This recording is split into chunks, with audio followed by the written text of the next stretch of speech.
Hey guys! Today I'll show you a horror thriller TV series named Lost Girl Season 1. Spoilers ahead, watch out and take care. The drama begins with a stunning waitress at the bar named Bo. With striking looks and an alluring figure, she was at the front desk, warmly attending to the flirty customers. A sleazy man had his peeping eyes on her with bad intentions. Taking advantage of a moment when Bo wasn't looking, he quickly slipped a drug into her drink. Then, with a suggestive tone, he encouraged her to drink it. But Bo wasn't fooled. She smiled and politely declined. A young, attractive girl named Kenzie also arrived at the bar. Kenzie was a skilled pickpocket, capable of swiping wallets without anyone noticing. The sleazy man spotted her and immediately approached with the spiked drink. Unaware of the danger, Kenzie accepted the drink without hesitation and at the same time managed to steal his wallet. Bo witnessed the whole exchange. As Kenzie left the bar, the sleazy man followed her smell into the elevator. Suddenly, Kenzie felt dizzy and weak. Her limbs lost all strength. The sleazy man's true nature emerged. He pressed his chicken muscles against her, taking advantage of her helpless state. Kenzie struggled desperately to resist, but she was too weak to fight back. Just then, the elevator doors opened. Bo stepped inside, her previous polite demeanor giving way to a playful, teasing expression. She began seducing the sleazy man, who eagerly responded, tongue massaging her passionately in the elevator. Suddenly, Bo's eyes glowed an eerie blue. The sleazy man's face twisted in panic as Bo swiftly drained his energy and hormone juices.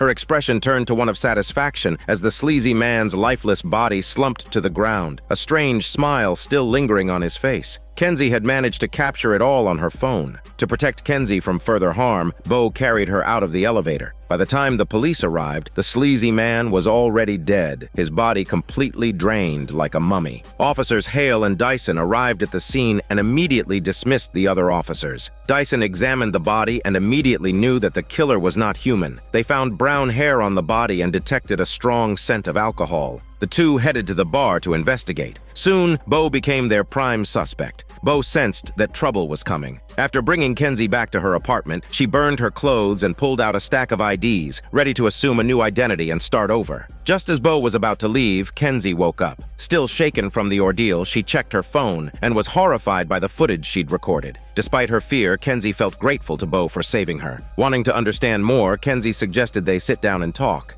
At a nearby cafe, they chatted casually. Bo admitted she didn't fully understand her own nature. She constantly battled a deep hunger, which forced her to drain energy from others to survive. Because of this, Bo considered herself a monster. When it was time to pay, Bo lightly touched the servant's wrist. The servant's eyes glazed over, and she instantly complied with Bo's unreasonable request to put the bill on her tab. Kenzie was stunned by what she saw. Meanwhile, Dyson and Hale visited a shady bar. While Hale flirted with the waitress, the bar's owner, Trick, quietly approached Dyson, asking about the suspect. Clearly, Trick also wanted to find Bo. After gathering some information, Trick advised Dyson to sit back and observe for now. At that moment, Hale received a lead on Bo's location. The two immediately left to track her down. Bo was still with Kenzie, explaining her powers. She could influence others through temptation, but the effect was short-lived and consumed a significant amount of energy. Just as Bo and Kenzie were walking down the street, they passed Dyson without realizing it. Bo mistook him for a regular passerby and gave him a casual smile. Kenzie, impressed by Bo's abilities, saw an opportunity. She begged to stay by Bo's side as her follower. Bo initially resisted, but Kenzie's persistence wore her down and she eventually gave in. Just then, the two officers appeared. Without warning, Hale exhaled a transparent mist. Bo and Kenzie inhaled it, and their bodies instantly weakened. Their limbs went limp and their vision blurred. In a swift, coordinated move, they seized Bo and Kenzie and walked away. It seemed that Dyson and Hale were not ordinary humans either. Bo was brought before a man called Ash. He was certain that Bo was a Fey species and demanded that she reveal which tribe she belonged to. But Bo genuinely didn't know her true identity, so she had no way to answer his question. Ash didn't believe her and grew visibly irritated. Frustrated herself, Bo suddenly slammed her head into his chest. Dyson, standing nearby, was instantly enraged. Just then, a seductive woman in black called Morrigan arrived with her followers. They clearly belonged to a different faction than Ash. To avoid escalating the conflict, Ash ordered Dr. Lauren to take Bo away for an examination. One of Morrigan's followers tried to intervene, but Dyson immediately knocked him to the ground. In the end, Ash explained that Dr. Lauren only intended to conduct a physical examination, which kept the situation from spiraling out of control. Dr. Lauren carefully examined Bo's body, trying to determine which faction of Fae she belonged to, but Bo's body bore no tribal markings. Through her conversation with the doctor, Bo learned about the existence of Fae for the first time. It turned out that the Fae were supernatural beings that had existed secretly alongside unsuspecting humans for thousands of years. Throughout history, countless myths and legends stemmed from encounters with these beings. Bo was one of them. Although Lauren was human, she had joined the Fae world to conduct medical research for them. Based on the condition of the sleazy man's body and other evidence, Lauren determined that Bo was a succubus. Lauren offered to help Bo control her powers so that she could feed without draining her victims dry. But there was a catch. The Fae were divided into two Fae factions, the Light and the Dark, who were led respectively by Ash and Morrigan. Bo would have to choose a side if she wanted help. Meanwhile, Ash and Morrigan were discussing Bo's fate. Ash argued that Bo, as a Fae unaffiliated with either faction, posed a potential threat to their authority. If word got out that a rogue Fae existed, both factions would become a laughingstock. Morrigan proposed killing Bo to eliminate the risk, but Ash suggested giving her a choice instead. Bo was taken to an abandoned factory. Morrigan explained that all Fae belonged to either the Light or Dark faction, except for Bo. If Bo could pass the trial that day, she would earn the right to choose her allegiance. Kenzie had been investigating Bo's disappearance and finally tracked her down. Sneaking under a car, Kenzie managed to slip into the factory undetected. Bo's trial involved defeating two imprisoned Fae warriors. Dyson suspected that Bo wouldn't survive, so he leaned in and kissed her, transferring part of his energy to her. The smelly kiss was so intense that if they hadn't been pressed for time, things might have escalated further. Bo was then led to a grimy workshop, where numerous Fae were already gathered to watch the fight. Her first opponent was a powerful snake demon with incredible strength. Dyson discreetly advised Bo that although the snake demon was physically strong, he was slow. At Ash's signal, the duel began. Bo chose two short swords and faced her opponent without fear. Just as Dyson had said, the snake demon's size made him sluggish. Bo nimbly dodged several attacks before cutting into his arm. Enraged, the snake demon raised a massive hammer, but Bo slipped behind him and severed the tendons in both his legs. Following the rules of the trial, she swiftly finished him off, securing her first victory. Suddenly, a pair of twisted claws wrapped around Bo's shoulders, pulling her into a dreamlike trance. In this hallucination, she met a kind-looking old man who gently promised to ease her suffering. This was the work of her second opponent, a dreamcatcher demon who could hypnotize victims with his claws and control them through dreams. The dreamcatcher began brainwashing Bo, forcing her to relive traumatic memories of killing people and fleeing afterward. He coaxed her into drinking poison as a form of redemption. Overwhelmed by guilt, Bo was on the verge of surrendering when Kenzie's voice pierced through the illusion. Bo's eyes shot open. She broke free from the dreamcatcher's hold and defeated him in a flash. She then threw a dagger, saving Kenzie from an ambush. After successfully overcoming both trials, Bo was given the right to choose her allegiance. Before the gathered Fae, Bo raised her voice and declared that she chose humanity. Morrigan immediately branded Bo as a threat, demanding that she be executed. But Trick, a highly influential figure among the Fae, intervened with his bald head. He suggested that someone had deliberately hidden Bo's existence, and that discovering the truth was more important than eliminating her. Thanks to Trick's intervention, Bo and Kenzie were spared. After surviving this life-or-death trial, their bond had deepened to that of sisters. Bo had only just glimpsed the hidden world of Fae. Her journey as a beautiful succubus was only beginning, and countless strange and thrilling adventures awaited her. The scene shifts to Bo happily shopping in a supermarket. Suddenly, she noticed a strange man nearby staring at her with intense interest. At the same time, Bo felt an overwhelming hunger stirring within her. Instinctively, she considered approaching the man to seduce him and drain his life force just as she used to. Sensing Bo's intention, Kenzie stopped her, worried that Bo might kill someone again. Bo hesitated and ultimately decided to hold back. Later that night, an adventurer hiked into the forest on the outskirts of the city, carrying a backpack. The forest was dark and eerie, with an unsettling silence. Strangely, patches of green fire flickered in and out of sight among the trees. Unfazed, the adventurer pressed on with his flashlight cutting through the darkness. At one point, he stumbled near the edge of a cliff, and his backpack slipped from his shoulder, tumbling into the ravine below. Undeterred, the adventurer kept moving forward. Eventually, deep in the heart of the forest, he found a hidden cabin where a large chest of glittering jewels awaited him, the treasure he had been searching for. A few days later, Bo and Kenzie were struggling to move their newly bought furniture into their apartment. Just as they were catching their breath, a burst of flame erupted from the nearby sofa. A disheveled man was now lounging in a chair, looking entirely at ease. He was a forest sprite, a fae, of course.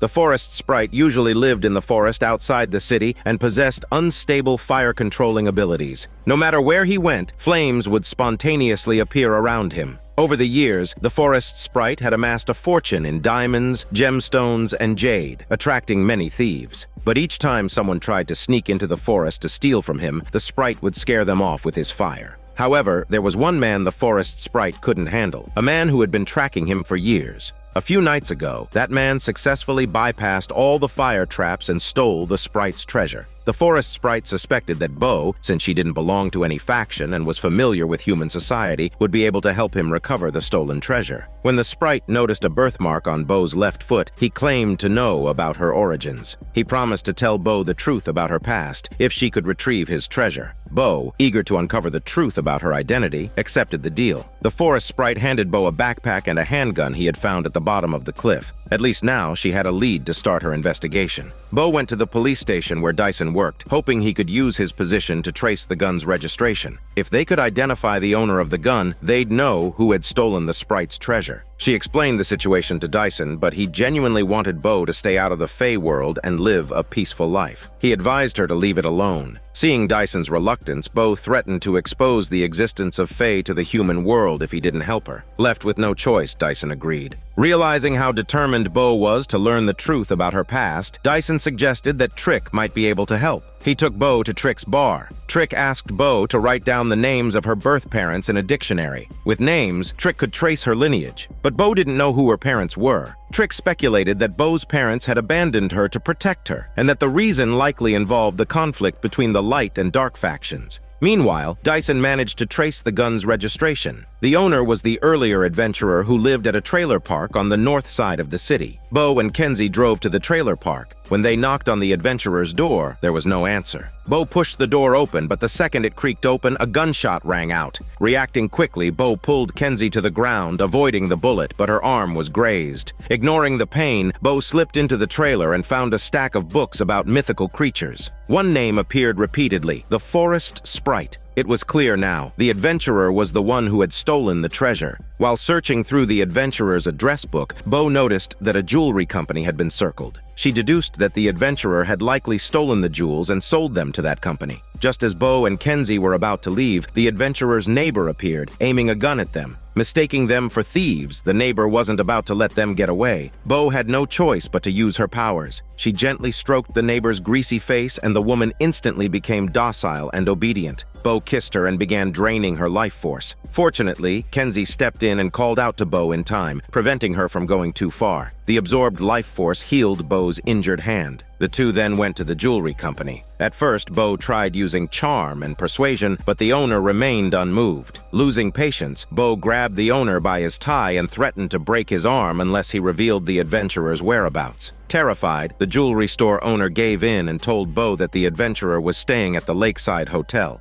Meanwhile, Dyson and Hale took over the investigation involving the adventurer's neighbor. Hale believed that Bo was incapable of changing her nature and would inevitably harm innocent people again, but Dyson disagreed. He felt there was more to the story. Bo and Kenzie headed to the Lakeside Hotel. Bo disguised herself as a hotel cleaner and slipped into the room. However, the adventurer immediately pointed a gun at her. It turned out that a cleaner had already tidied up his room just 30 minutes earlier, so the adventurer knew Bo wasn't staff. He assumed she had been sent by the Forest Sprite. After some tense conversation, Bo was shocked to discover that the theft wasn't what it seemed. The adventurer was actually the Forest Sprite's biological son. Although the Forest Sprite was a fae, the boy's mother was human, which meant the adventurer didn't inherit any supernatural abilities. His mother used to work at a research station in the forest. 30 years ago, she got lost in the woods and was guided out by flickers of green fire. That was how she met the Forest Sprite. The atmosphere was romantic, and one thing led to another. She became pregnant with her son. The mother spent the rest of her life searching for the Forest Sprite, but he always avoided her sexy body. She eventually died, heartbroken and filled with resentment. The boy hadn't stolen the jewels for money. He only wanted to lure the forest sprite to him. He told Bo that he would hand over the treasure if Bo brought his father to see him. While they were talking, a mysterious figure dressed in black appeared at the door. To their shock, the figure took off his own head and then drew a sword, advancing toward them. Kenzie rushed in to help. The boy fired his gun, but the bullets had no effect. Bo immediately engaged the headless figure in combat. Kenzie tossed Bo a mop to use as a weapon. Though the mop was soon sliced in two, Bo managed to use the broken handle to strike back and kill the intruder. After escaping the attack, Bo turned to Dyson for more information. Upon seeing the body, Dyson immediately recognized it as one of the Headless Knights, a group of mercenaries from the Fey world. They could detach their heads at will to intimidate opponents. Once they accepted a contract, they would stop at nothing until the job was complete. Dyson warned Bo to control her hunger and avoid hurting innocent people. Bo admitted that she might need help and asked about Dr. Lauren. Dyson gave her Lauren's contact information. The doctor injected Bo with a serum she had developed, which temporarily suppressed her hunger. Back home, Bo and Kenzie told the forest sprite about his son. He was both surprised and delighted, but also troubled. He had already hired a headless knight to retrieve the treasure. Unfortunately, once a contract was issued, it couldn't be canceled. He had no choice but to confront his son himself. Following the agreed time and place, Bo met the boy while Kenzie brought the forest sprite to the location. The boy handed over the treasure as promised, but then pointed his gun at Bo. It turned out the boy still held a deep grudge against his father for abandoning his mother. He intended to expose his father's actions to the world. He locked Bo inside the room and held both Kenzie and his father at gunpoint. He couldn't forgive his father for ignoring him and his mother all those years. The forest sprite explained that he had kept his distance because the boy's mother had wanted to reveal their relationship to the public. He feared that exposing the existence of Fae would put them all in danger, so he chose to stay away. Just then, another headless knight stormed into the room to flex his headless head. The boy's gun was useless against it. Kenzie quickly freed Bo, who engaged the knight in a fierce battle. While Bo fought, Kenzie seized the opportunity to grab the knight's head and toss it into the fireplace. The headless figure collapsed instantly. Though victorious, Bo had sustained a serious neck injury during the fight. Despite the pain, she insisted on hearing the forest sprite's story about her origins. The old man only knew one thing about Bo's past. Over 20 years ago, one night, he had seen a Fey midwife frantically running away while carrying Bo in her arms. The midwife had been visibly shaken because someone was chasing them, trying to kill Bo. Beyond that, the forest sprite knew nothing. After sharing this, he took his son into hiding to escape the pursuers. Bo was a bit disappointed by the lack of answers, but healing her injuries was the more pressing issue. She chose to sleep with Dyson to recover. Through their physical and spiritual connection, Dyson could transfer his energy to her. The intense pleasure of both body and soul worked wonders. Bo's wounds healed rapidly. The night of passion also made Bo realize that Dyson wasn't just powerful. He genuinely cared for her. Bo began to feel something for him, and Dyson, too, found himself drawn to the captivating succubus. Unable to resist, the two found themselves tangled in each other's arms once again to perform a smelly hormone yoga session. Meanwhile, deep in the shadowy woods near Roxler University, a panicked student named Gina was desperately running for her shitty life. Suddenly, she stumbled upon a massive cave blocking her path. Turning back, she froze in terror at what she saw. Back at home, Bo discovered that Kenzie had been running a private investigation service, one that relied heavily on Bo's supernatural abilities.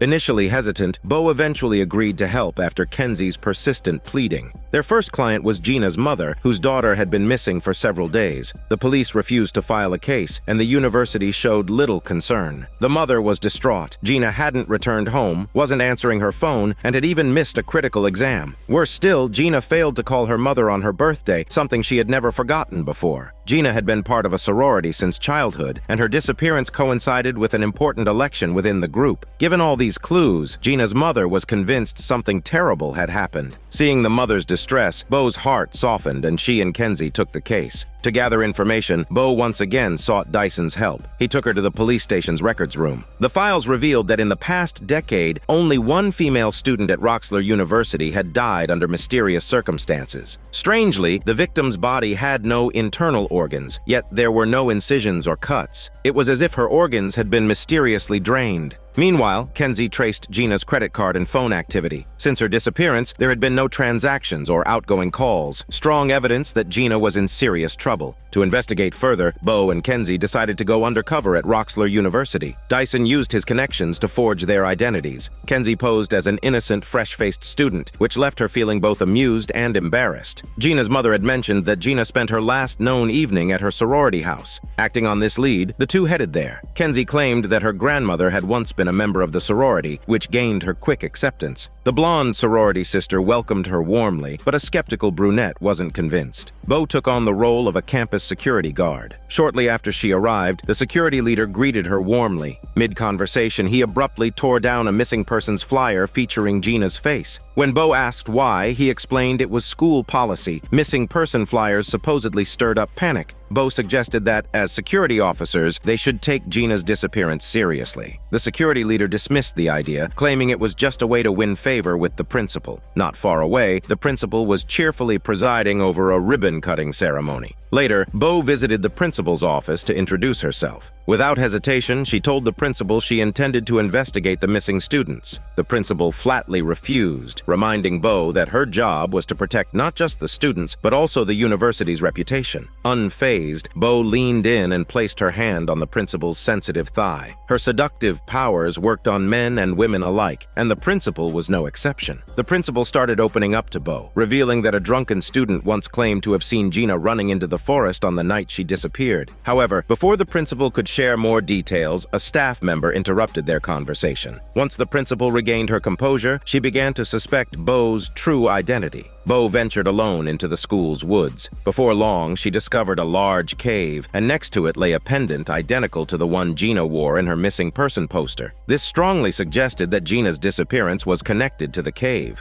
Meanwhile, Gina was indeed trapped in the dark depths of the cave. Just as her nerves were on edge, a horrifying creature emerged from a nearby pool of water, grabbing her ankle. Terrified, Gina scrambled backward, but fortunately, the creature's movement was restricted by chains, and she managed to avoid harm. Back at the sorority house, Kenzie noticed something interesting on the hallway wall, a photograph revealing that the principal had once been a member of the sorority. That evening, a wild party erupted at the sorority house, and Kenzie drank a little too much. Her wig started to slip slightly, reigniting the brunette's suspicions about her identity. Sensing danger, Kenzie excused herself under the pretense of fixing her makeup. Kenzie began checking each room in the sorority house one by one. Just as she reached the basement door, the blonde girl appeared and sternly warned her that the basement was off limits. Meanwhile, Bo had sneaked into the principal's office, carefully searching for clues. Before long, Kenzie found Bo and relayed two crucial pieces of information. The sorority basement seemed suspicious, and the principal had been a sorority member in the past. While they were talking, the security leader arrived for his routine patrol. Bo and Kenzie quickly hid under the office desk. While waiting, Bo noticed an envelope stuck to the underside of the desk. Inside was a list of student ID numbers. The next day, the principal confronted the security leader with a serious expression, discussing the recent break-in at her office and her concerns about campus security. Meanwhile, Bo's investigation revealed that the school grounds contained multiple caves and a network of underground pipes, some of which led directly beneath the sorority house. Kenzie suddenly grew anxious because the sorority was supposed to hold her initiation ceremony in the basement that night. Things were starting to feel dangerously suspicious. Meanwhile, Dyson uncovered some alarming facts. The student ID numbers from the envelope matched those of former students from Roxler University, all of whom had gone missing. On the surface, these cases appeared unrelated to the school. Some victims had left suicide notes, while others had disappeared far from campus. However, it was starting to look like the principal was covering something up, and the mysterious sorority seemed deeply involved. The truth was beginning to take shape. Before leaving, Dyson transferred some of his energy to Bo once again. Their intimate moment didn't go unnoticed by Trick, who later confronted Dyson. Trick demanded that Dyson end things with Bo, warning him that as his informant, he couldn't afford to get emotionally involved. He also warned that if Bo ever discovered the truth, she would surely retaliate. Dyson, troubled by Trick's warning, reluctantly decided to distance himself from Bo. To distract himself, he set his sights on a waitress at a nearby bar. Meanwhile, Bo and Kenzie devised a plan. Bo would enter the underground tunnel through one of the forest cave entrances, then use the pipes to sneak into the sorority house's basement. This way, she could safely extract expect Kenzie from the sorority house that night. However, when Bo reached the cave entrance, she found it securely chained shut. At the sorority's initiation ceremony, Kenzie sensed danger and refused to enter the basement, but she was forcibly shoved inside. To her surprise, the basement turned out to be just an ordinary room. The initiation was merely a surprise party. While Kenzie was on the phone with Bo, the security leader crept in and electrocuted Bo, grinning smugly as she collapsed. Realizing something was wrong, Kenzie called Dyson for help. When they met up, they discovered that things had escalated dramatically. Not only was Bo missing, but the principal had also been found murdered in her office. Clearly, she wasn't the mastermind after all. At that moment, the security leader had Bo imprisoned inside the cave, where Gina was also being held captive. It's revealed that some time ago, the security leader accidentally discovered a dying aquatic fae. To keep it alive, he began capturing girls and letting the creature feed on their life force, which in turn infused the pool water with energy. The security leader drank from the pool regularly, which kept his body from aging. Meanwhile, the principal had been secretly investigating the disappearances of these girls. Recently, she finally ordered the cave to be sealed off, so the security leader brutally killed her. After revealing this, the security leader released the creature, intending to let it drain the life force from Bo and Gina. Fortunately, Dyson's heightened sense of smell led him to Bo's trail. Transforming into a fierce Dyson, he sprinted toward the cave and found the security leader. With one swift bite of his wolf fangs, he avenged the missing girls. As the creature crawled onto the shore, it started advancing toward Gina.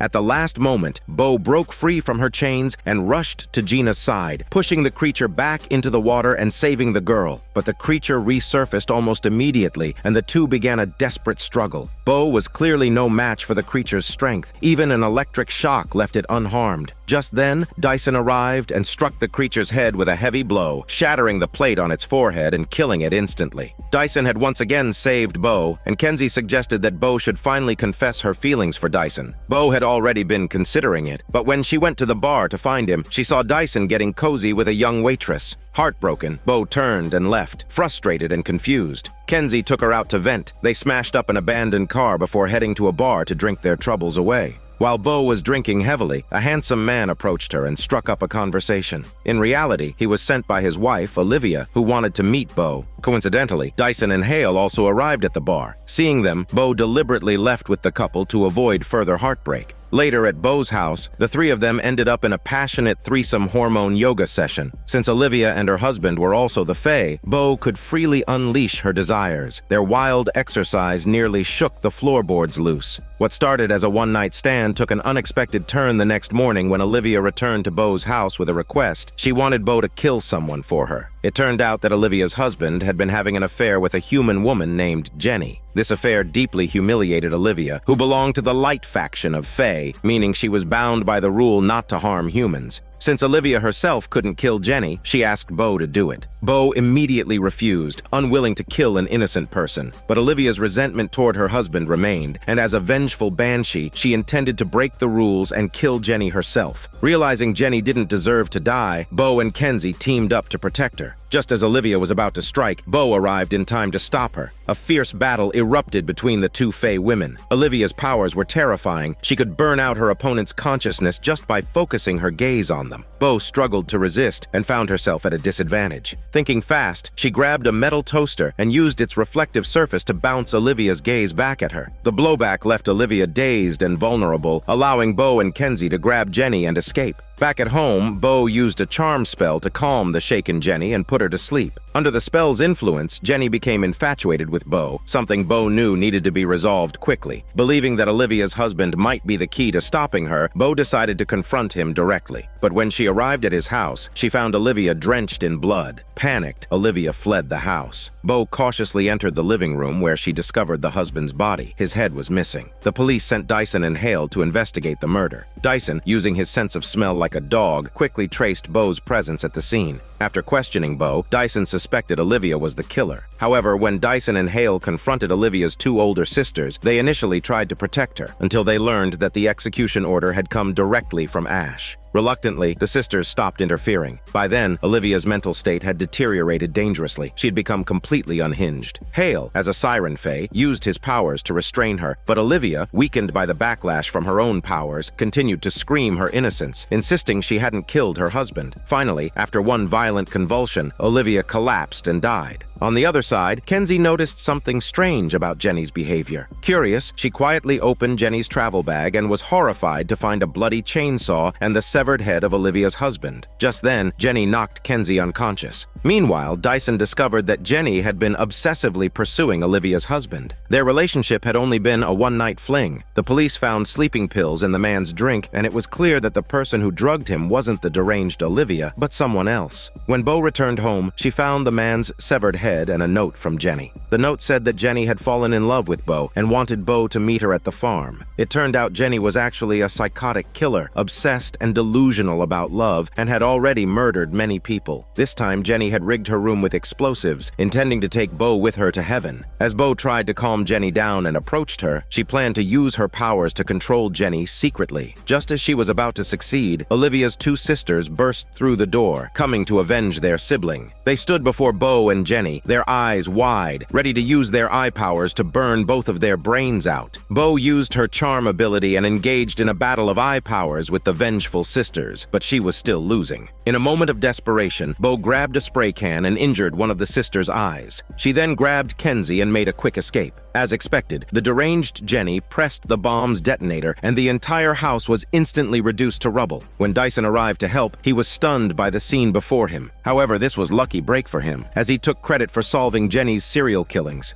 After everything settled, Beau and Dyson, having shared such intense experiences, couldn't suppress their feelings anymore. They decided to continue their casual fling. After a 2-minute passion, they agreed to a set of rules. They wouldn't reveal their relationship to anyone and wouldn't interfere with each other's romantic lives. Just as Beau was heading home alone, 3 men surrounded her, armed with guns. Beau had no choice but to comply and was soon taken to a Chinese restaurant. In a sudden burst of energy, Beau kicked the large man behind her, throwing him onto the table. She grabbed his gun and pointed it at the leader, Mario, hoping to escape. Despite Mario's unimpressive appearance, the moment he lightly touched Beau's shoulder, disaster struck. Beau slipped on some chopsticks on the floor and fell and was quickly restrained. It turned out that Mario was a luck-absorbing fae. The large man was his nephew. Mario had absorbed Beau's luck when he touched her, causing her to slip. Mario used this power to run a successful gambling business, but lately his luck had run out after being outplayed by a human nicknamed Bad Luck. Mario had drained all of Bad Luck's luck, and now he was unable to win any bets. But recently, Bad Luck had been winning every game and making a lot of money. Mario suspected something was off and asked Beau to investigate. In return, he promised to let his niece use her prophetic ability to help Beau uncover her past. Initially, Beau was skeptical, but when the niece correctly predicted the first time Beau had drained her first love's energy during a hormone yoga session, Beau was completely convinced. She agreed to help Mario investigate the mystery. Beau then turned to Dyson for help, and he found Bad Luck's home address. To their surprise, Bad Luck had died 2 days prior, even though he'd won big at Mario's casino just the day before. Clearly, something wasn't right. Trick helped Beau solve this mystery. He explained that there was a type of creature called a corpse possession monster that could take over the bodies of the recently dead. It seemed Bad Luck had been possessed by one of these creatures. Luckily, Dyson knew a fat corpse possession monster who worked at the morgue. However, the monster wasn't the one who had possessed Bad Luck. Dyson suspected that it was the Dark Faction's corpse possession monster, Lucas.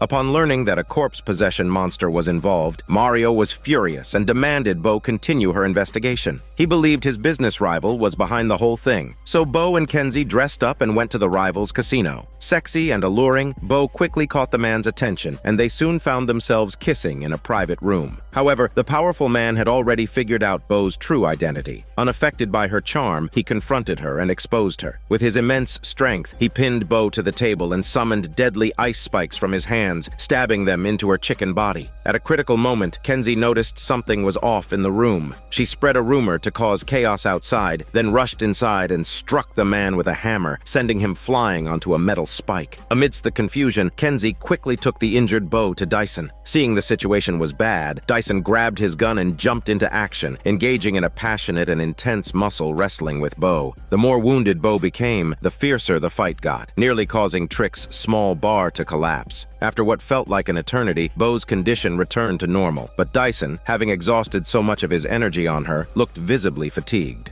Kenzie deduced that it must have been Mario's men who tipped off his business rival, which explained how quickly Bo's identity had been exposed. Just then, Dyson received a call from the corpse possession monster, but before he could speak much, the line cut off, and they all scattered to follow up on their leads. Kenzie was suspicious of Mario's nephew, and when she searched his car trunk, she was suddenly kidnapped from behind. Worried about the corpse possession monster's safety, Bo and Dyson quickly headed to the morgue. However, when they arrived, the monster was lively and full of energy. Bo noticed that the monster was making the same eyebrow movement as Bad Luck, and there was blood constantly trickling from his pant leg. Bo concluded that the corpse possession monster was already dead. It turned out that another corpse possession monster, Lucas, had taken over his body. When Lucas realized his identity was exposed, he quickly shut the morgue door, trapping Dyson outside. To save Bo, Dyson began forcefully banging on the door while Lucas, now inside the body of a nearby corpse, attacked Bo. Although he wasn't afraid of injury, it was still no match for Bo. However, Lucas soon possessed another strong man, and this time Bo was overwhelmed. As Bo was about to suffocate from being choked, Dyson pulled out his gun and subdued the man. After a brief confrontation, it was clear that Lucas and Mario's nephew were in cahoots. Mario was furious and slapped his nephew hard, determined to punish the traitor. Kenzie was rescued from the car trunk, and Lucas returned to his original body, where he was ready to face the consequences. As promised, Mario's niece helped Bo uncover her origins. She discovered that Bo's mother hadn't died and was desperately searching for Bo. She would soon arrive, bringing with her both war and death. The scene shifts to a sick Aswang, a type of fae that is a carrion eater. She's at home, carefully preparing food, and when she opens the fridge, she shockingly places a human foot into the pot. That night, Aswang's eyes begin to ooze blood. Dr. Lauren, commissioned by the Fae organization, starts to examine her. Aswang is from the ghoul race, which survives by eating human corpses. While that sounds terrifying, it's actually beneficial. These ghouls consume infected bodies to stop the spread of disease, and they don't kill humans or get sick themselves. After examining Aswang, the doctor believes the body she ate was contaminated. Bo and Aswang rush to the kitchen, only to find Kenzie eating the food. When Kenzie learns the pot's ingredients include a human foot, she starts gagging and brushing her teeth in disgust. Meanwhile, the doctor plans to take the food to the lab for testing and asks Bo to investigate the owner of the foot. Elsewhere, Trick is meeting with an old client. They often trade goods, and the client has his eye on Trick's Gleipnir chain. According to Nordic mythology, this chain once bound the mighty Fenrir wolf. Anyone trapped in it grows weaker the more they struggle, making it an extremely rare and valuable item. Naturally, Trick refuses to trade it.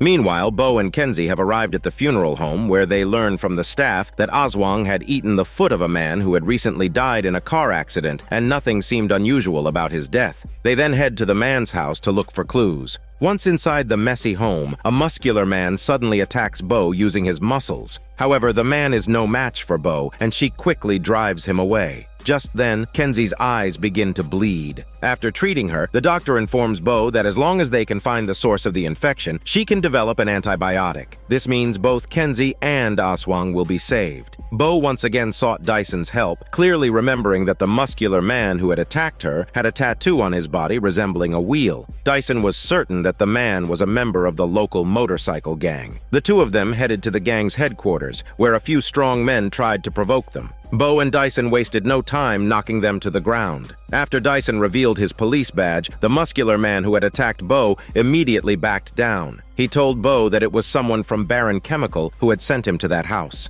From the doctor, Bo learned that Baron Chemical was developing drugs targeting the Fae species. She quickly put two and two together and was certain the source of the illness was connected to Baron Chemical. Bo dressed provocatively and went to Baron Chemical, pretending to apply for a job. The company's president was quite lecherous, and before long, he started making unwanted advances toward her. Meanwhile, the doctor and Baron Chemical's quality control officer looked suspiciously similar, so Dyson found an excuse to detain the officer while giving the doctor the officer's ID. Soon, the doctor managed to infiltrate Baron Chemical as well. She discovered that the patients were being kept in the factory's 6th zone, but to enter, one would need a pass and the president's voice authorization. So, Bo sat on the president's lap, secretly turned on a voice recorder, and, under her seductive influence, the president clearly stated his name. Once Bo stole his pass, the whole seduction performance came to a halt. As the others were taking action, Kenzie's condition continued to worsen. In a desperate attempt to save her, Trick sold his beloved Gleipnir chain. In exchange, he received the Dragon's Tooth, an artifact imbued with magical power that gave Kenzie a little more time to live. Bo once again used her looks to seduce a security guard, attempting to drain his life force. This time, she successfully controlled her ability without draining him completely. Afterward, Bo and the doctor used the president's pass and voice recording to gain access to the 6th zone. Inside a water tank, they found a huge, ancient, poisonous lizard. Seizing the opportunity, Bo managed to extract a sample of the venom. To prevent the toxin from continuing to be produced, they ended the lizard's life. With the venom sample in hand, the doctor quickly created an antidote, and Kenzie, who was on the brink of death, was saved. Everyone finally breathed a sigh of relief. The scene shifts to an elderly pair of sisters living together. One day, the younger sister, annoyed by her older sister's nagging, cruelly stabbed her to death with a knitting needle. At the same time, a massive spider appeared on a ball of yarn in the house. After the murder, the real estate agent planned to sell the house. Since someone had died there a few days ago, she decided to perform an exorcism before putting it on the market. The exorcist hired by the agency turned out to be Kenzie, the private detective who liked to draw attention to herself. With her quirky and adorable exorcism act, she made Bo struggle to hold back laughter. Coincidentally, Dyson and Hale were also investigating the case nearby. After the younger sister killed her older sister, she committed suicide in the room. Strangely, this was the 4th similar case that had occurred recently. No one noticed a giant spider crawling into Kenzie's bag. That night, at a bar, Bo and Dyson discussed the recent murders. Dyson believed the real killer must have some significant backing. Bo casually mentioned how she saw spider webs all over the house earlier. At that moment, Kenzie reached into her bag for something, and the spider inside bit her. Hale assumed the injury was from something sharp in the bag, so Kenzie didn't pay it much attention. However, after some time, Kenzie's emotions became unstable. When she saw the note Bo left asking her to do laundry, she angrily threw the clothes on the floor. At the same time, the spider bit Bo while she was in the shower. Bo's temperament also drastically changed, and she became cold and harsh with Kenzie. Fortunately, Bo soon realized something was wrong with her emotions and took Kenzie to see Dr. Lauren. During the checkup, Bo had a hallucination. She saw the doctor kissing Kenzie passionately. Later, Bo went to Dyson for advice, but she was shocked to hear him suggest that she should kill Kenzie. Bo quickly realized it was another hallucination and started to realize she was becoming ill. On the other side, Officer Hale discovered that there were an astonishing number of spider webs at the crime scene. Dyson suddenly remembered that Bo had also mentioned seeing a lot of spider webs in the victim's house. So, Dyson decided to investigate the webs closely. The doctor analyzed them and concluded that these webs were 8 times stronger than regular spider silk, indicating they were definitely not from a normal spider. After conducting some research, the doctor identified the webs as being from a demon spider, a native underground species from the Americas. These spiders inject venom into their victims, causing hallucinations and paranoia. The venom travels through the nervous system, making the victim's emotions volatile and driving them to violent urges. The typical symptoms include headaches, dizziness, itching, and delusions. Based on Bo's recent behavior, Dyson concluded that she had also been bitten by one of these spiders. Meanwhile, Bo also found a massive amount of spider webs in her own house, and she saw the spider crawling toward the basement. Bo and Kenzie went into the basement, planning to kill the spider. However, the tangled webs blocked their way, and they quickly ran outside, only to find the house was now sealed shut. Under the influence of the venom, both Bo and Kenzie became incredibly irritable, and a fierce argument broke out between them. At that moment, Hale arrived at Bo's house on Dyson's orders. In her delirious state, Bo knocked him unconscious with a frying pan. Then, in a complete loss of control, she attempted to drain Kenzie's life force. Kenzie quickly ran away, but Bo managed to drain a lot of Hale's energy. As the energy flowed into her, Bo snapped back to her senses, realizing that both she and Kenzie were experiencing hallucinations. When she tried to leave the house to seek help, a Fae agent had already arrived with her team and had sealed off the house. They planned to exterminate the spider and all those infected by it. Dyson arrived shortly afterward, and after learning that the isolation order came from the doctor, he requested 2 hours from the agent, hoping she would show some leniency. It turned out that the demon spider had once caused a large-scale infection and even genocide, which was why the doctor had decided to eliminate all infected individuals. Trick also supported this decision, as these spiders were nearly impossible to eradicate. Sure enough, Bo found the poisonous spider. She hacked it in half with an axe, but the next second it miraculously regenerated. After digging through some records, Trick discovered that the demon spider kept its heart hidden, and only destroying the heart would truly kill it. Dyson had already made a list of potential suspects connected to the case, and one of them, the monster hunter, caught Trick's attention. The monster hunter often dealt with foreign animals and underground fae, and hadn't been to the bar for 3 months, coinciding with the start of the murders. Dyson and the doctor captured the monster hunter at the bar. It was then that Trick realized that the demon spider hadn't buried its heart somewhere. It had implanted it inside a person's body, and the monster hunter just so happened to have 2 hearts. At this point, Kenzie, who had lost her mind, decided to rally her allies to fight Bo. She untied Hale, unaware that he had been bitten, and was now filled with a murderous rage. As soon as he was free, Hale tried to kill Kenzie. Though she ran fast, it was difficult for her to escape the siren-like waves of the siren Hale, who attacked with sonic blasts. Just as Kenzie was about to have her head shattered by the sound waves, Bo knocked Hale out with a frying pan, saving Kenzie. However, Kenzie pointed a gun at Bo. Outside, the agent was preparing to burn down Bo's house, holding 2 fireballs in her hands. At the same time, Kenzie was preparing to shoot Bo. In the nick of time, the doctor removed the demon spider's heart from the monster hunter's body and destroyed it with a single blow. The spider died instantly, and everyone's minds cleared up. Following orders, the Fae agent stopped her actions and the crisis was averted. Although Bo had started to gain control over her Fae abilities, she still knew very little about her origins and was tirelessly investigating her mother's whereabouts. One evening, while Dyson was training hard at home, the bloody Bo arrived, enduring pain from serious injuries. She wanted to fight Dyson hand-to-hand to absorb his energy and heal herself. Dyson initially wanted to refuse, but Bo was too persistent. After a little teasing, Dyson quickly disrobed her and engaged in a hormone battle, giving his all. However, Dyson seemed to be struggling this time, as if he was about to be drained completely. Although he was a powerful werewolf, even he couldn't withstand the intense energy drain from a succubus like Bo.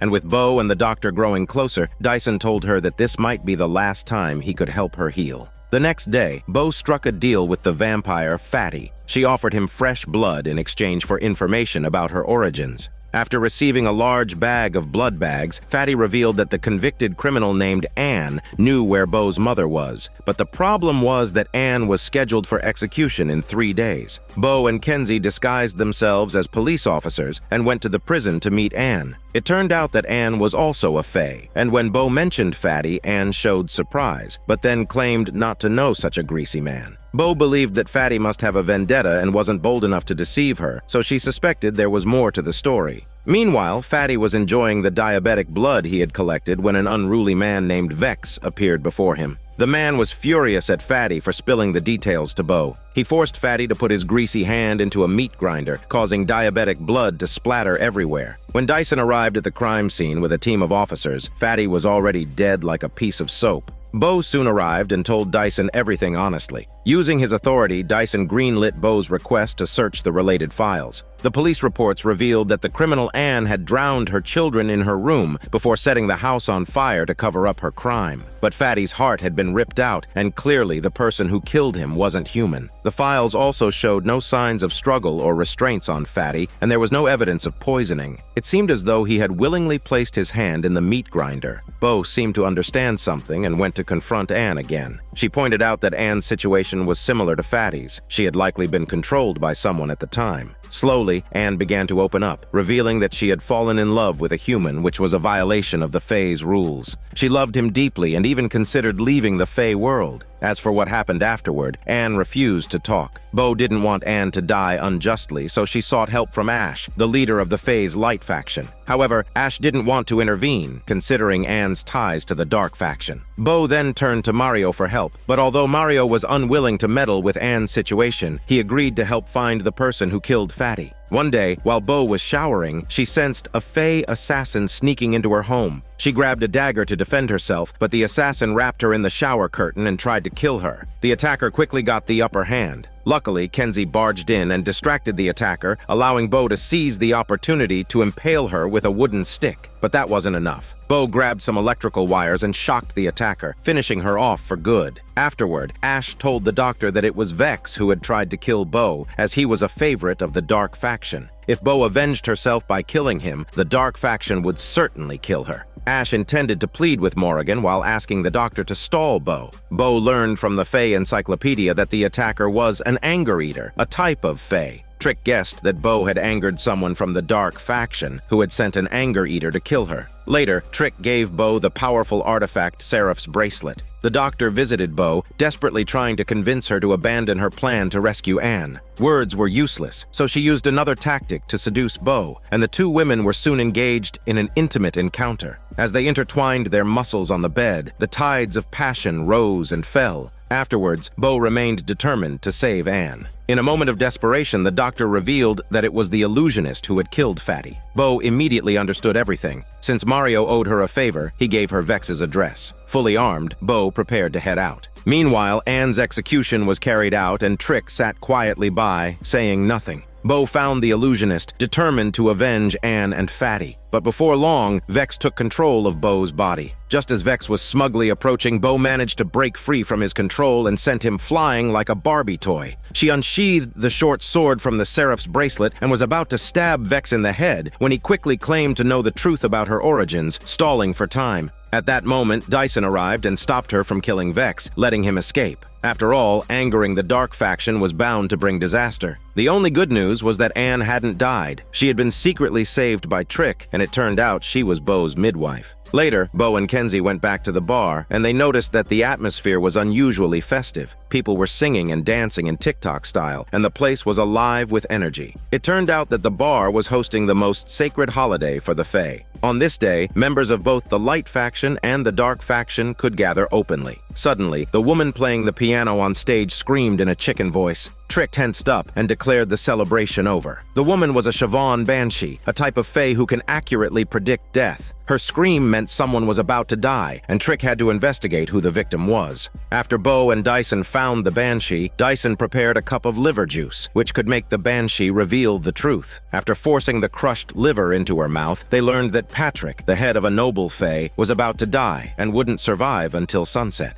Coincidentally, Kenzie and Patrick were enjoying themselves at the bar. When Bo and Dyson delivered the news, Patrick became gloomy and despondent upon learning of his impending death. Kenzie urged him to think of any regrets he had and to go fulfill them. Patrick's biggest wish was to reconcile with his estranged younger brother, Liam. Both he and his family were members of the Light faction, but Liam had chosen to join the Dark faction. Patrick hoped that Bo could bring Liam to him and help him fulfill his final wish. At that moment, Liam was thriving on scams and deceit. A man who had lost his entire fortune to him was about to confront Liam, but security quickly escorted him out. Bo approached Liam and explained her mission, but Liam seemed indifferent, even expressing a wish for his older brother to die soon. Patrick then shared the story of his strained relationship with Liam. In the past, Liam had been reckless, frequently stealing and indulging in debauchery. Eventually, their father had asked them to help with the family business. But just days later, Liam stole $30,000 from the safe. Patrick, not letting family ties interfere, reported him to the police. After Liam was bailed out, he angrily ran away from home and joined the Dark faction. Later, Patrick took Kenzie to meet his father. The patriarch, known for his strong self-discipline, remained calm and composed upon hearing that his son was about to die. Meanwhile, Bo went to find Liam again. This time, she didn't ask, but directly placed her hand on his neck. Under the charm, Liam confessed that he had hired someone to kill his brother because his mother had just passed away, and by killing his brother, he wouldn't have to worry about her being upset.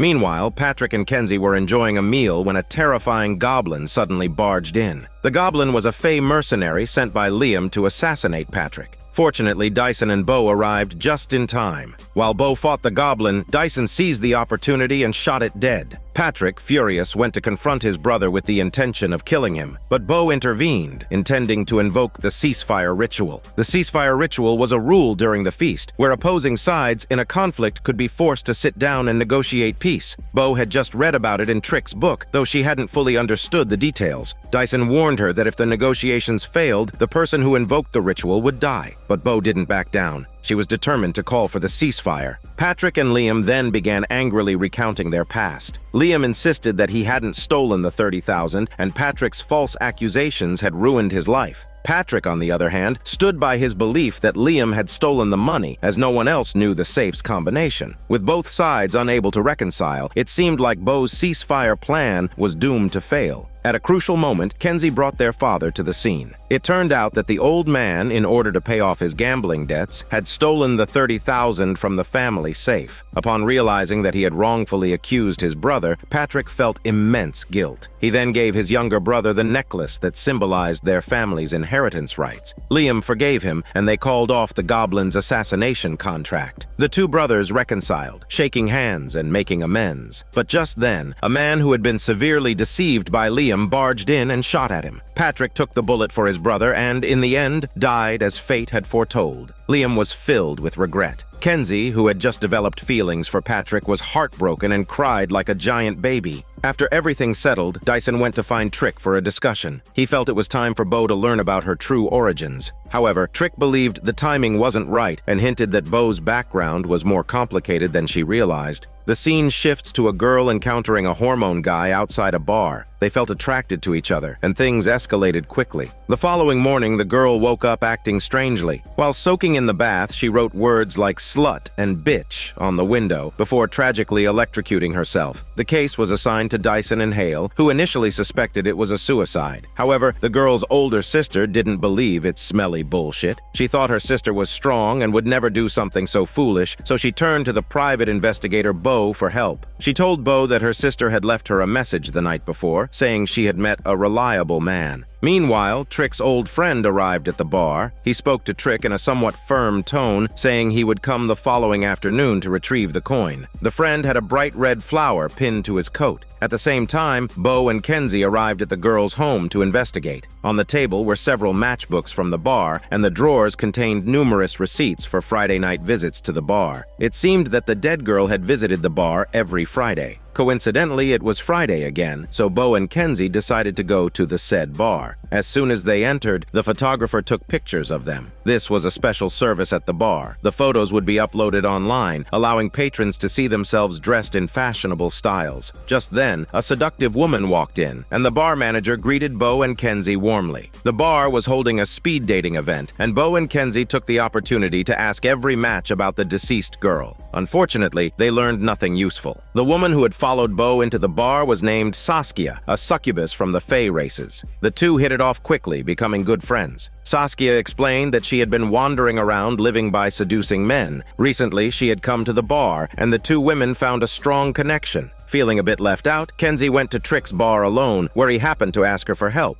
Trick revealed that the coin he had to return to his friend was a lucky coin that could bring continuous good luck to its owner. He and his friend had made a pact to each keep it for 100 years. However, just yesterday, Trick realized the coin was missing, and he needed Kenzie's help to communicate with a thunderbird, a fey creature visible only to humans. Meanwhile, Bo told Saskia about her purpose at the bar, but Saskia couldn't be of much help. However, Bo managed to get a list of men who had participated in the speed dating event from the manager. That night, someone knocked on the sister's door. When she opened it, she screamed in terror. After investigating, Dyson discovered that in the past 5 years, 12 single women had written those dirty words near them just before they committed suicide. Therefore, the girl's death was clearly suspicious. When Bo returned to the sister's house, she found that she had also died, and the same words were written beside her. Saskia, who was knowledgeable, explained that it was the work of a demon of lust. After a woman has relations with this demon, she feels intense guilt and self-loathing, leading her to commit suicide. Bo suddenly remembered the photographer taking her picture earlier. She quickly logged into the photographer's blog, and they found a photo of the dead girl with a man. Saskia happened to recognize the man. It was the hormone guy as shown earlier. He had a habit of seducing single women. Bo tracked down the hormone guy and used her powers to make him confess everything about that night. He was shocked by the girl's death and vehemently denied any involvement in her killing. Meanwhile, Kenzie successfully managed to communicate with the Thunderbird, but the creature wasn't very eager to help Trick. Playful as ever, Kenzie jokingly called Trick stingy and promised the Thunderbird that Trick would offer more benefits in return. With a bit of persuasion, the Thunderbird was tricked into giving Kenzie a golden egg. Trick used the golden egg to perform a divination, revealing the location of the coin. It turned out that the coin was hidden in a tomb. When Kenzie saw the flowers on the coffin, it immediately clicked. The flowers on the coat of Trick's friend were identical to those on the tomb. Kenzie deduced that 100 years ago, the friend had given Trick a fake coin that would melt easily. He had kept the real coin hidden in the tomb, and just yesterday afternoon, Trick's friend took the real one. With the plot exposed, the man had no choice but to return the coin. Meanwhile, when Bo was home alone, the bar manager arrived uninvited. Through his glowing eyes, Bo quickly realized that he was the true demon of lust. When the manager attempted to kill her, Bo used her powers to drain his hormone energy, but he seemed completely unaffected. To her surprise, the manager retaliated by draining her energy instead. Just in time, Saskia appeared, throwing the manager aside and swiftly transferring her own energy to heal Bo. Bo was about to hand the manager over to Dyson, but Saskia drained the manager's life force completely, and he died without letting go of his last hormone. Saskia was truly ruthless and said little. A few days later, at Vex's bar, Dyson and a sidekick from the Dark faction had an intense argument. Vex deliberately fueled the tension, hoping to provoke Dyson, but Dyson managed to keep his cool. After the sidekick left the bar, he was confronted by a wolf who viciously stared at him. The wolf attacked and killed him on the street corner. Soon after, Dyson woke up, covered in blood, and realized that the sidekick was dead beside him. At that moment, he understood the gravity of the situation. Even though he hadn't killed the sidekick, Dyson knew someone was trying to frame him. He fled to Trick's bar for safety. Hale called Dyson to inform him that 3 witnesses had testified, claiming that Dyson had threatened the sidekick an hour before his death. Even Ash urged him to turn himself in. Bo decided she would do whatever it took to clear his name. Unfortunately, Dyson couldn't remember what had happened that night. Video footage from the police station showed that the 3 witnesses were the bartender, a girl, and the bar owner, Vex. Bo and Kenzie went to Vex's bar. The bartender insisted that Dyson had killed the sidekick because he had seen the threatening encounter firsthand. At this point, Vex came over to kick them out. Bo still harbored resentment toward him, but had no choice but to leave for now, returning to Trick's bar. Dyson's back had strange symbols on it, which piqued Bo's curiosity. Dyson explained that they were runes from their clan. Later, Dyson shared the history of his conflict with the sidekick. A few years ago, the Dark faction street gangs were known for their rampant killings, but the sidekick always protected them. Dyson confronted the sidekick about this, but was ambushed and stabbed, nearly dying in the process. This encounter left them with a bitter grudge. Just then, the Dark faction leader Morrigan and her followers stormed into Trick's bar, intent on capturing Dyson and holding him accountable. Outnumbered, Dyson and Bo were in a dangerous position, but Trick stepped in, pointing a gun at them. He declared that the bar was a neutral sanctuary and would not allow Morrigan to take Dyson. Morrigan had no choice but to retreat, for now. However, the danger was far from over. Soon, Ash arrived at Trick's bar. To prevent a full-scale war between the Dark and Light factions, he strongly urged Dyson to turn himself in. In response, Trick stood his ground, and even argued with Ash to protect Dyson. It seemed like Dyson's refuge at the bar wouldn't last much longer.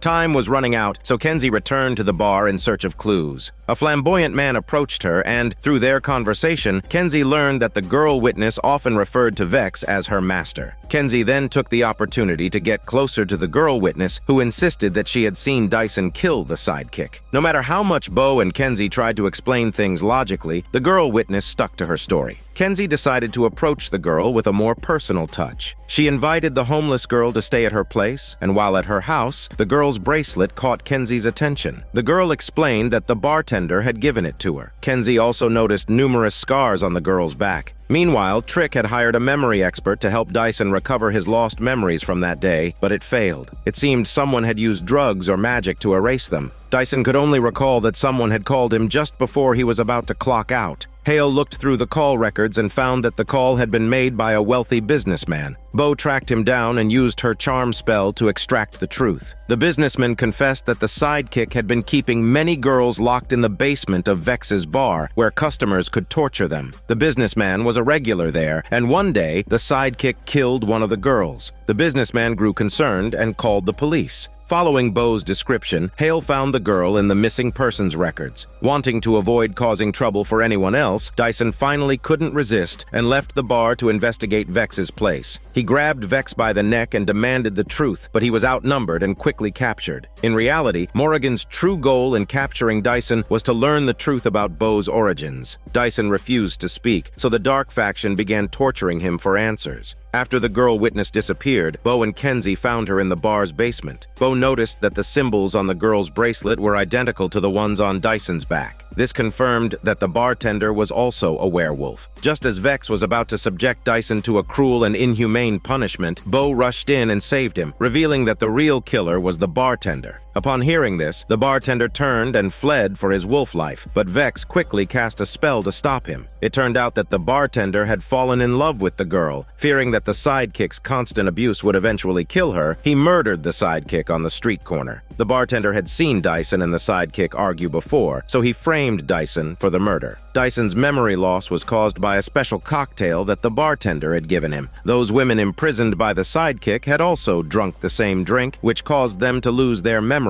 as well. With the truth exposed, the bartender was still punished for killing the sidekick, as that was the way of the dark faction. However, the girls who had been held captive were freed. Although the light had not defeated the dark, thanks to Bo's efforts, she had at least prevented the darkness from swallowing Dyson. The scene shifts to a gardener working when suddenly he gets hit on the head with a brick. He's immediately entangled by branches and dragged into the woods. The next day, Bo and Dyson were enjoying a hot bath together when Kenzie suddenly interrupted their smelly moment. She explained that her good friend had come to ask for help. At the wealthy club where her friend worked, many illegal immigrant employees had gone missing, and the police couldn't do anything about it. Recently, his cousin, who worked as a gardener, also disappeared, so he had asked Kenzie to find him. Dyson and Bo decided to go undercover as customers to join the club as members. The owner of the club had some suspicions about them, but after a small display of Bo's magical powers, he quickly agreed to let them in. Kenzie, with her friend's recommendation, joined the kitchen staff as a waitress. The head chef warned her not to make any mistakes, or she would be fired on the spot. Meanwhile, Bo and Dyson investigated among the club's wealthy members. They quickly noticed something suspicious. Though the members were already rich and influential, their careers seemed to soar even higher after joining the club. It was rumored that the club's exclusive private parties were where insider information was exchanged. That night, back at home, the trio shared what they had discovered and decided to bring in an extra ally. It's Hale, Dyson's partner. He used the police system to verify that all the club's members had seen a significant rise in assets since joining. This wasn't just insider trading, it was something more, so Dyson and Bo decided to infiltrate one of the club's secret parties. Just then, Saskia, the succubus from the previous episode, paid a visit. She had originally wanted to invite Bo to a music party, but Bo, tied up with her investigation, had to decline. Saskia left disappointed. Bo and Dyson attended the secret party, but it turned out to be just a wine and food tasting event with nothing particularly unusual. The only interesting thing was that all the ingredients were organic, locally grown produce from the club's own farm, which piqued their curiosity. Meanwhile, Kenzie and Hale secretly snuck into the club owner's office to investigate the member and employee records. They discovered that the list of illegal immigrant employees was kept separate, with each person's number of mistakes tracked. Anyone who had 3 strikes was never seen again. After spending the whole day as a couple, Bo and Dyson began to feel something more for each other.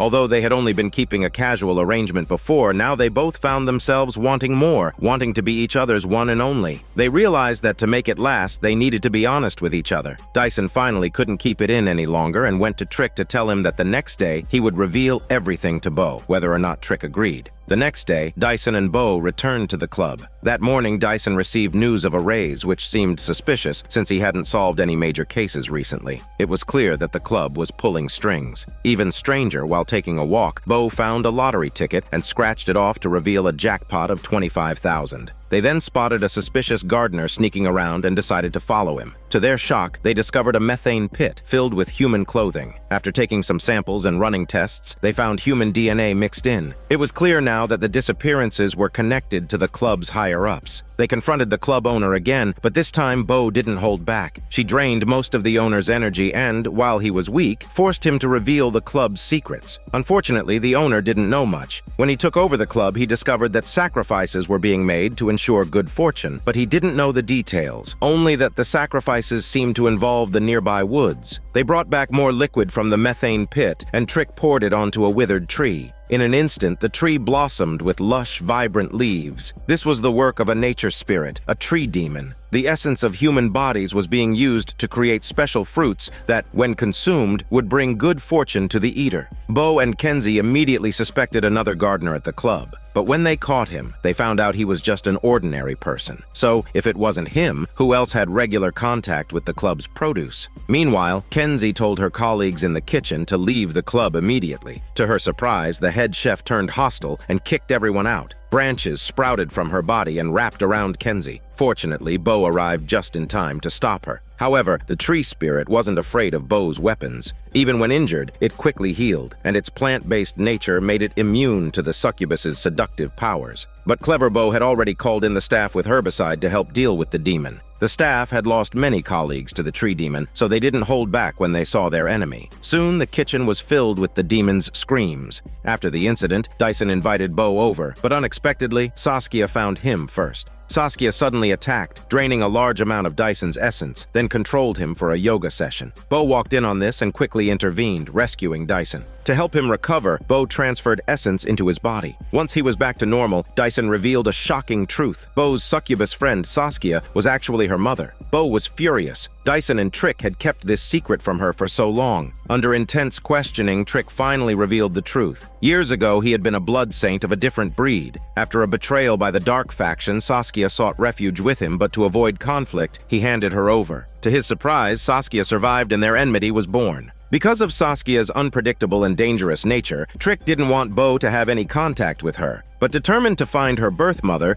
Bo refused to listen to their pleas. When she got home, she was shocked to find Saskia baking cookies. Upon seeing her daughter, Saskia apologized for abandoning Bo years ago and sincerely promised to make up for the lost motherly love. Bo ate a cookie and started chatting with her birth mother, but as she ate, she suddenly felt dizzy and fainted. By the time Dyson and Kenzie arrived to find her, she had disappeared. Dyson rushed to consult Trick about the situation. Both were anxious, unsure of what Saskia's intentions were. When Bo woke up again, she found herself surrounded by muscular men who referred to her as Master. It seemed that they were all Saskia's lovers. Bo was furious. Her own mother had kidnapped her. Saskia, however, calmly explained the events of the past. She finished telling the rest of the story. The previous Dark Fae leader wasn't the beautiful Morrigan standing before her, but rather a violent male Fae. After Saskia was handed over by Trick, the old leader decided not to kill the sexy succubus, but instead kept her around for over 100 years. The pain she endured couldn't be summed up in a few words. Now, Saskia had transformed, coming back with a vengeance. She had used her unmatched succubus powers to create a powerful army of muscular men. She planned to join forces with her daughter to destroy the current order of the Fae world, eliminating both the light and dark factions, and then ruling over the entire Fae realm.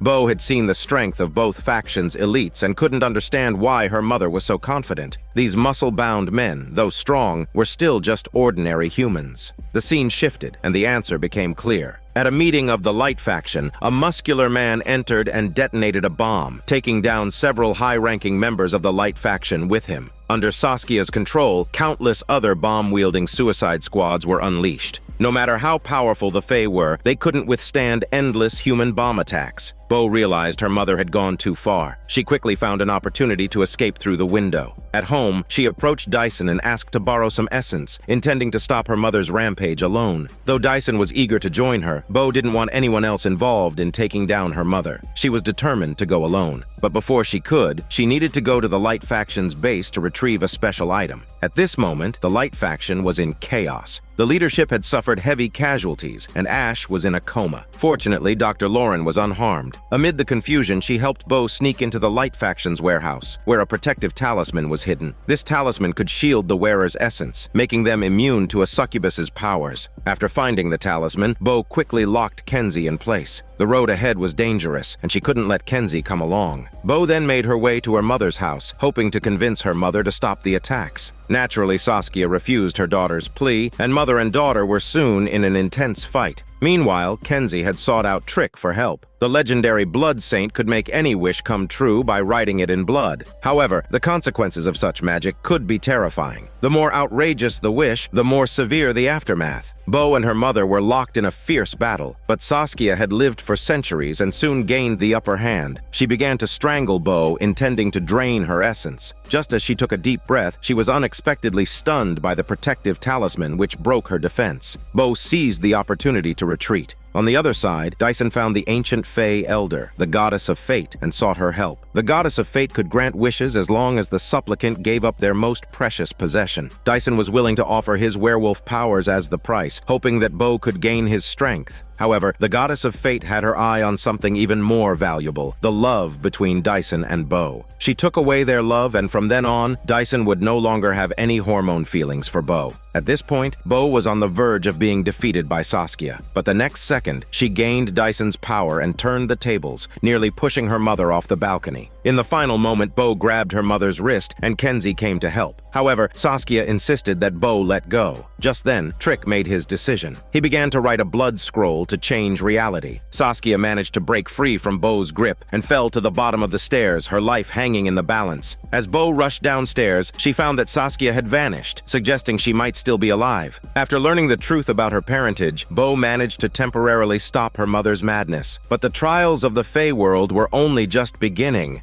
This is Daniel CC Movie Channel. Stay safe and enjoy your day.